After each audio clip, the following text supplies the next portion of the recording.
ಇವತ್ತು ನಾನು content creator journey start ಮಾಡಿ ಬರೋಬ್ಬರಿ 2 ಮಂತ್ಸ್ ಆಯಿತು. ಇವತ್ತು ನಾನು ಅಪ್ಲೋಡ್ ಮಾಡ್ತಾ ಇರೋದು 60ನೇ ವಿಡಿಯೋ. ಯಾಕೆ ಈ ಫೀಲ್ಡನ್ನು ಚಾಯ್ಸ್ ಮಾಡಿದೆ ಅಂತ ಗೊತ್ತಾಗ್ತಿಲ್ಲ.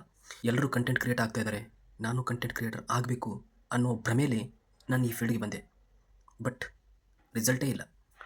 60 ವಿಡಿಯೋದಲ್ಲಿ ಒಂದಾದರೂ 1,000 ವ್ಯೂಸ್. ಏನು ಮಾಡಬೇಕು ನೆಕ್ಸ್ಟ್?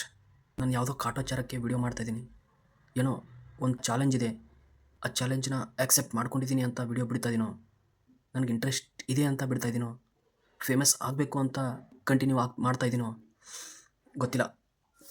ತುಂಬ ಬೇಸರ ಆಗ್ತಾಯಿದೆ. ಏನೋ ಅಂದ್ಕೊಂಡು ಈ ಫೀಲ್ಡಿಗೆ ಬಂದಿದ್ದೆ, ಏನೂ ಆಗ್ತಾಯಿಲ್ಲ. 0 600+ ವ್ಯೂಸ್ ಬಂದಿರೋದು ಒಂದೇ ವಿಡಿಯೋ.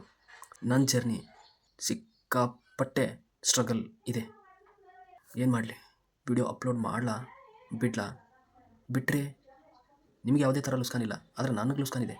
ನಾನು ಮಾತಾಡೋ ಸ್ಟೈಲ್, ಕ್ಯಾಮ್ರಾ ಫೇಸ್ ಮಾಡೋ ರೀತಿ ಎಲ್ಲ ಚೇಂಜ್ ಆಗಿದೆ. ಕಮ್ಯುನಿಕೇಷನ್ ಅದು ಕೂಡ ಬಿಲ್ಡ್ ಆಗಿದೆ. ನಾನು ಯಾವುದನ್ನು ಸೆಲೆಕ್ಟ್ ಮಾಡ್ತಾಯಿದ್ದೀನಿ, ನಾನು ಎಲ್ಲಿ ತಪ್ಪು ಮಾಡ್ತಾಯಿದ್ದೀನಿ ಅಂತ ನಂಗೆ ಗೊತ್ತಾಗ್ತಾಯಿಲ್ಲ. ಪ್ಲೀಸ್ ನಿಮ್ಗೆ ಗೊತ್ತಾಗ್ತಿದ್ರೆ ಸಜೆಸ್ಟ್ ಮಾಡಿ. ನಾನು ಏನು ಮಾಡ್ತಾಯಿದ್ದೀನಿ ಗೊತ್ತಾ? ಇನ್ಸ್ಟಾಗ್ರಾಮಿಂದ ಅಲ್ಲಿನ ಮೋಟಿವೇಶನ್ ವಿಡಿಯೋಗಳನ್ನು ಕಾಪಿ ಮಾಡಿಕೊಂಡು ನನಗೆ ಸರಿ ಅನಿಸೋದು ರೀತಿಯಲ್ಲಿ ಒಂದು ಸ್ವಲ್ಪ ಕರೆಕ್ಷನ್ ಮಾಡಿ ಯೂಟ್ಯೂಬಲ್ಲಿ ಅಪ್ಲೋಡ್ ಮಾಡ್ತಾಯಿದ್ದೀನಿ. ಅದು ನನ್ನ ತಪ್ಪು. ಆಡಿಯನ್ಸ್ಗೆ ಏನು ಬೇಕಾಗಿದೆ ಅನ್ನೋದು ನಾನು ತಿಳ್ಕೊತಾ ಇಲ್ಲ. ಏನೋ ವಿಡಿಯೋ ಮಾಡಬೇಕು ಅಂತ ಮಾಡ್ತಾಯಿದ್ದೀನಿ ಅಷ್ಟೇ. ಸೊ ತಿದ್ಕೋತೀನಿ, ಆದಷ್ಟು ಬೇಗ ಕಮ್ಬ್ಯಾಕ್ ಮಾಡ್ತೀನಿ.